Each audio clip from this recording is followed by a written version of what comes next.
बिस्मिल्लाहिर्रहमानिर्रहीम, अस्सलाम वालेकुम। मैं हूं अली शेर और आप मेरा यूट्यूब चैनल देख रहे हैं। अब तक की डेवलपिंग स्टोरीज और डेवलप स्टोरीज उन पे बात करते हैं और बिल्कुल टच करते हुए कि आज हम कौन कौन सी खबरें डिस्कस कर रहे हैं और उनके ऊपर सवालात उठा रहे हैं। बाकी खबरों को तो हल्का सा टच करेंगे, बाकी उस पर सवाल या थोड़ा सा तेजिया या उसको आपस में लिंक अप करेंगे। नंबर 1, सबसे बड़ी खबर, chief justice of Pakistan mister justice Yahya Afridi से उन 6 हाई कोर्ट के जजों की मुलाकात जिन्होंने सुप्रीम कोर्ट के साबिक चीफ जस्टिस काजी फायज ईसा साहब को खत लिखा था और अपने चीफ जस्टिस आमिर फारूक साहब को खत लिखा था कि उन पे किस किस्म का दबाव है। यह कौन से बड़े तूफान का पेशे खैमा होने जा रहा है। यह मुलाकात इंतहाई अहम है। दूसरी बात, अली मीन गंडापुर क्या पिन लेकर अपोजिशन के बनते इत्तेहाद को पंक्चर करने चल पड़े हैं। वो मौलाना को क्या कह रहे हैं और मौलाना की तरफ से उनके तर्जमान ने अली मीन गंडापुर को क्या कह दिया है, यह भी आपके सामने रखेंगे। दूसरी बात, अली मीन गंडापुर की बड़कें कि हम इस्लामाबाद आएंगे तो अब उल्टा कर हुकूमत को जाएंगे, यह क्या कह रहे हैं। एक और चीज, बैरिस्टर सैफ वो किन के बारे में यह बात कर रहे हैं कि उनको पता चल गया है कि बेबुनियाद केसेस बनाने का कोई फायदा नहीं। किन को। एक और चीज, 25 जजेस सुप्रीम कोर्ट में लगाने का, तादाद 25 करने का बिल सेनेट की कायमा कमेटी ने मंजूर कर लिया है। उस पर एतराजात क्या है। बुशरा बीबी की रिहाई हुई है लेकिन इमरान खान खामोश है। पेशी भी थी, इस मामले पे उन्होंने कोई खास बात नहीं की। वजह, कहीं ख्वाजा आसिम वाली बात दुरुस्त तो नहीं। एक और चीज, मौलाना के साथ मिलकर ग्रैंड अलायंस बनाएंगे, आपको इसकी अंदरूनी कहानी बताऊंगा। एक और चीज कि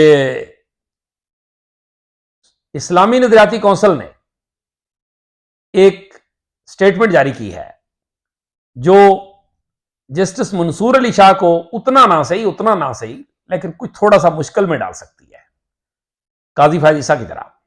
वो क्या है वो भी आपके सामने रखेंगे। और पीर को इमरान खान का तोशाखाना 1 जमानत केस लग गया और इमरान खान को सर्दियों के कपड़े फराहम कर दिए गए हैं। इसका क्या मतलब है कि सर्दियां अंदर ही हैं। और कौमी असम्बली इजलास में हुकूमत और अपोजिशन के दरमियान एक एहसास की सी सूरत पैदा हुई। वो क्या थी।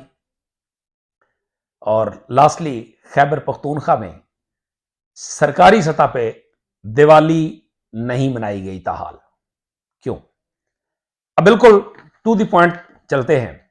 सबसे पहली खबर, chief justice mister justice Yahya Afridi ने उन 6 जजेस से मुलाकात की है। उन्होंने मुलाकात की दरखास्त की थी हाईकोर्ट के उन 6 जजों ने, जिनमें चीफ जस्टिस आमिर फारूक साहब शामिल नहीं हैं। और मेन ये जजेस जिनको ये खतूत आए थे, बल्कि धमकियां आई थी, उनके फैसलों पर असरअंदाज होने की कोशिश की गई थी, उन जजों ने चीफ जस्टिस याया अफरीदी से मुलाकात की और उनके सामने अपनी विपता रखी है कि हमने कैसे आमिर फारूक साहब chief justice Islamabad high court को बताया कि उनके साथ क्या हो रहा है और उन्होंने कैसे नजरअंदाज किया। और फिर उसके बाद उन्होंने चीफ जस्टिस काजी फायज ईसा साहब को बताया, फिर उनके साथ फिर क्या हुआ, उमर ताब बंदियाल साहब, बाकी लोग, उनको बताया, फिर क्या हुआ, फिर केस लगा, फिर केस कैसे डंप हो गया। ये सारी कहानी उन्होंने याया अफरीदी साहब के सामने रख दी है। और याया अफरीदी साहब अब नेक्स्ट क्या करेंगे, यही सबसे बड़ी खबर है। यकीनी तौर पे वो अपने साथी जजेस के साथ पूरी, मैं आपको याद है बहुत पहले कह चुका हूं कि हम इस्तीफा नहीं देंगे, मैदान नहीं छोड़ेंगे, लेकिन लड़ेंगे और हिकमत अमली और प्लानिंग और सोच समझ कर लड़ेंगे। तो ये मुलाकात ऐसे नहीं है, ये आने वाले दिनों में ये केस भी लगेगा और इस केस में, क्योंकि ये कोई आईनी मसला नहीं है कि इसको आप आईनी बेंच को रवाना कर दें, ये फौजदारी मसला है एक तरह से। तो उस मामले में खासी बड़ी खबर जो है वो सुप्रीम कोर्ट से आ सकती है और उन ताकतवरों को मुश्किलात का सामना हो सकता है जो इन जजों को या बाकी जजों को डरा रहे थे। अगली चीज, मौलाना और पीटीआई की सियासत। अली बिन गंडापुर कहते हैं कि मौलाना रेट बढ़वा रहे हैं, और अगर वो बात करते हैं तो फिर बात से पे खड़े भी रहा करें, मुक्कर ना जाया करें। उन्होंने आईनी तरमीम की तरफ इशारे करके ये बात किया कि फिर वोट क्यों दिया था उसको। तो जनाब अली मीर गंडापुर साहब, आपकी पार्टी ने उसकी तईद की है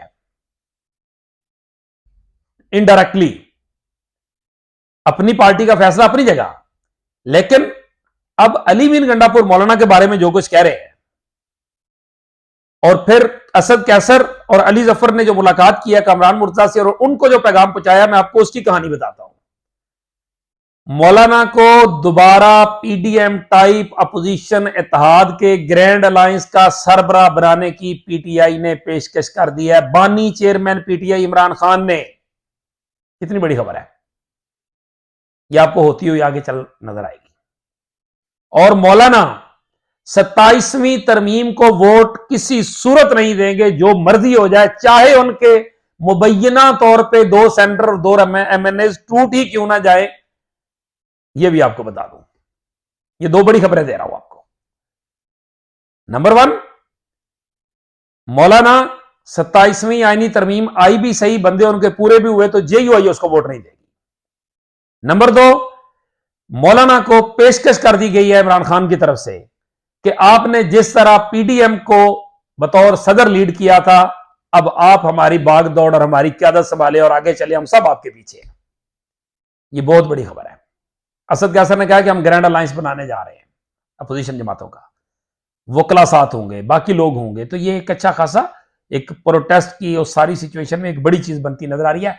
अगरचे जेयूआई फौरी तौर पर एहतजाज के फेज को कबल अज वक्त करार दे रही है, साथ ही साथ जेयूआई पे अली मीर गंडापुर तीर बरसा रहे हैं।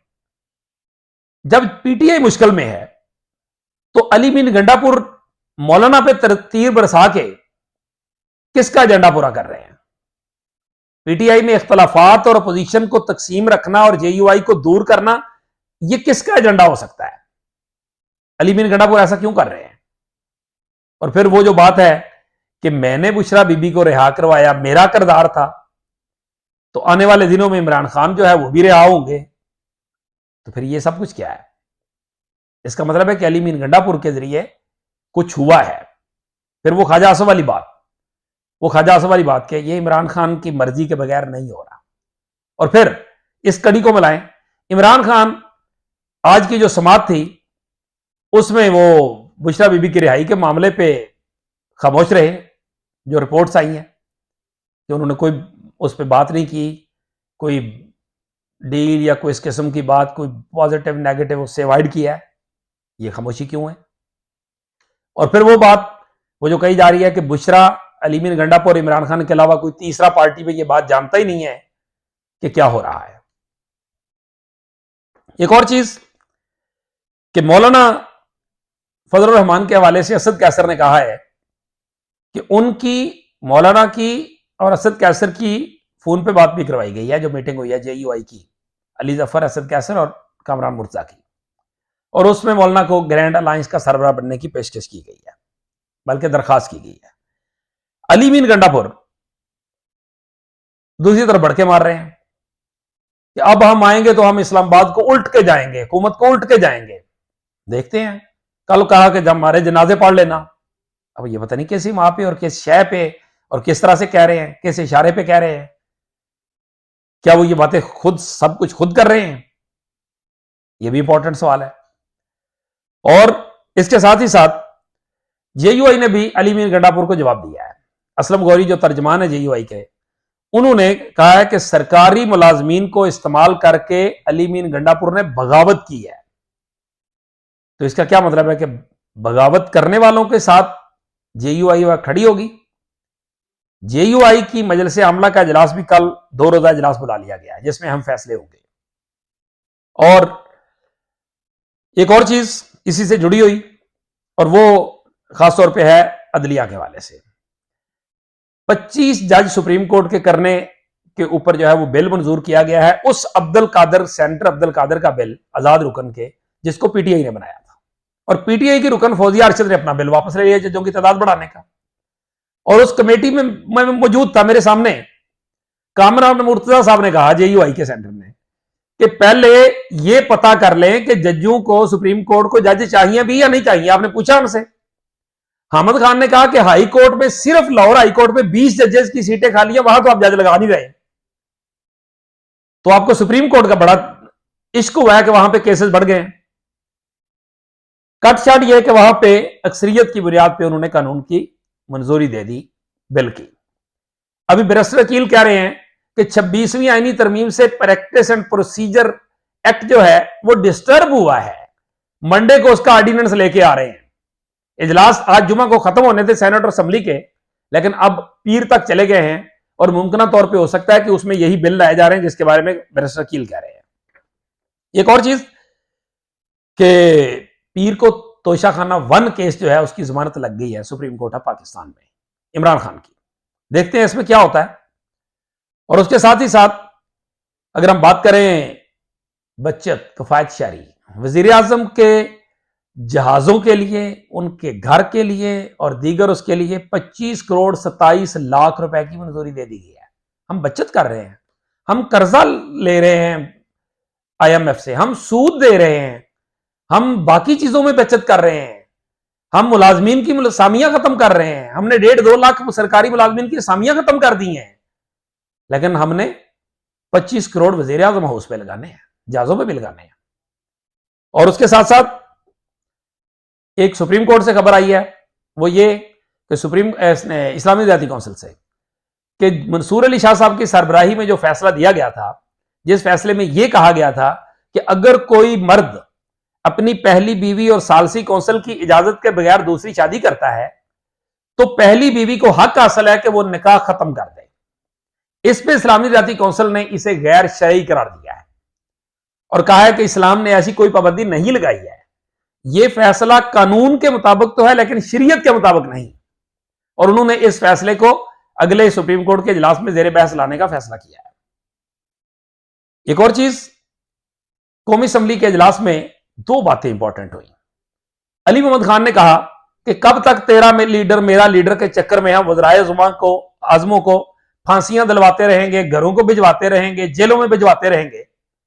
आए इस सवाल में बैठ के बात करें, इमरान खान को रिहा करें, यहां बैठ के बात करते हैं आपस में।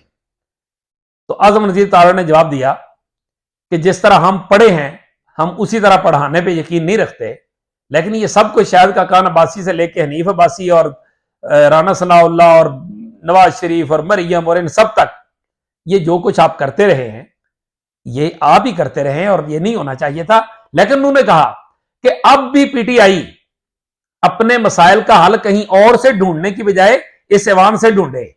तो इसका मतलब एक तरह से उन्होंने यहां बैठ के बात करने की पेशकश की है। और लास्टली, सेकंड लास्ट, कि इमरान खान के बारे में खबर आ रही है कि उनको सर्दियों के कपड़े, चादर, शाल वगैरह वगैरह जेल में दे दिए गए हैं। उसका मतलब है कि फिर सर्दियां उनकी जेल में गुजरेगी।